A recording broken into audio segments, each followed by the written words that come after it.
तर उद्धव ठाकरे यांचं आज मुंबईत वांगचुक यांच्या समर्थनार्थ आंदोलन असणार आहे। छत्रपती शिवाजी महाराज पार्कमध्ये दुपारी 4 वाजता हे आंदोलन होणार आहे। मीनाताई ठाकरे पुतळ्याजवळ ठाकरेंच्या शिवसेनेचं हे आंदोलन पार पडणार आहे।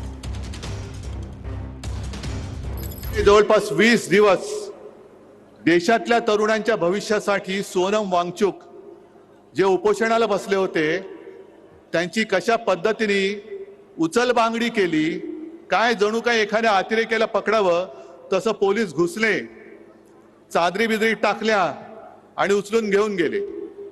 तो दिपके तिकडे बसलाय, त्याला पण मारहाण केली, त्याच्या अंगावर शाई फेकली। ते सोनम वांगचुक आणि अभिजित दिपके यांनी जो लढा तिकडे उभारलेला आहे त्या लढ्याला पाठिंबा देण्यासाठी मुंबईमध्ये मी आंदोलन करतोय।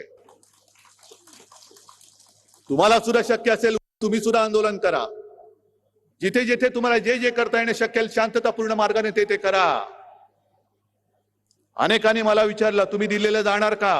म्हटलं जरूर जाईन, पण नुसता कोरड्या शब्दांनी त्यांचं मी समाधान करायला जाणार नाही। पहिले इकडे मी आंदोलन करेन, पहिले मी त्यांना इकडे पाठिंबा रस्त्यात उतरून दाखवेन आणि मग मी त्यांना भेटायला जाईन।